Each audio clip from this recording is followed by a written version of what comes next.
Fairy Tale Chapter 518 Spoilers, Enchant Master.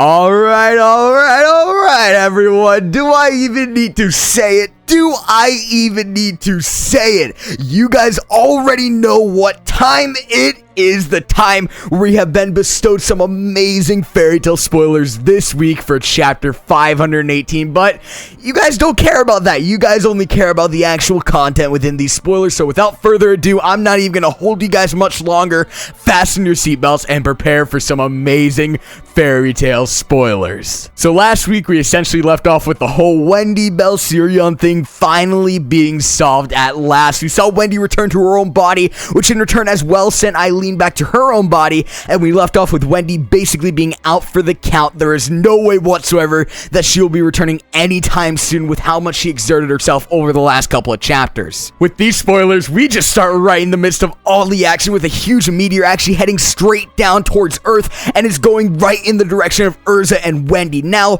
I'm almost certain that there's more content prior to this, seeing as last chapter we actually left off with EILEEN being in her human form, while within these spoilers she's in a dragon form, and we see no transformation within these spoilers. So again, I'm at least assuming that there's a little bit more before this. Skipping further into these spoilers, though, we actually find out that this large meteorite mass, or whatever the hell it is what you would actually call something called Deuce Emma, or God Star Destruction. It just happens to be a more advanced version of Jalal's magic. Nevertheless, though, immediately after realizing that Deuce Emma is actually heading their way, ERZA tries to react immediately. However, she seems to be immobile for the most part. Again, I'm not exactly too sure if we're missing anything prior. I'd assume that we are, but it could be stemming from the injuries that we actually saw her receive from Natsu and Gray. However, we see that ERZA isn't entirely immobile, seeing as her right arm, for the most part, is still functional. With that, we see her get the leeway and the ability to spring right into action to fend off this huge meteor-like thing. Again, I'm not exactly too sure what it is. I just know that it stems off of Jalal's magic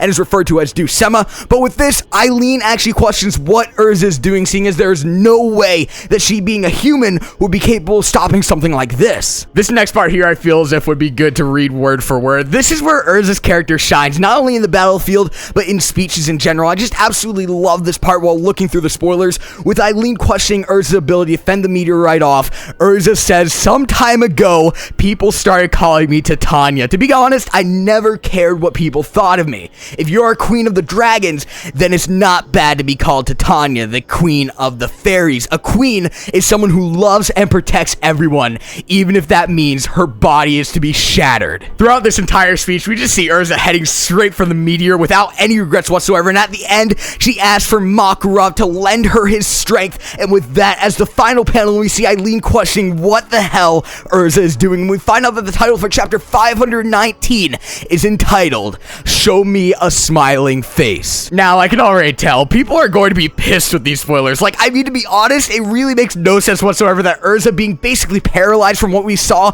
is about to fend off a fucking meteorite, but I gotta say, I'm not dissatisfied at all with these spoilers. It may just be because, I'm a huge fairy tale fan, if that's not already evident, but, I'm not really, I guess, upset with what we've seen out of these spoilers, and to be completely honest as well, I'm really excited for this chapter, ass pull or not. I'm not going to deny that the whole because she's ERZA trope definitely does shine throughout these spoilers. However, at the same time, I'm not going to complain either, to be completely honest. You're free to have your own opinions, but that there is mine. Personally, at this point, I just read fairy tale to get the enjoyment out of it. I don't believe that should be taken any other way whatsoever, but to be just a piece of enjoyment. But then again, that's just my opinion. With that, I want to hear your guys' opinions in the comment section below. Are you guys excited for this fairy tale chapter? Don't forget to like this video if you enjoyed, and subscribe if you're new and you enjoy my content.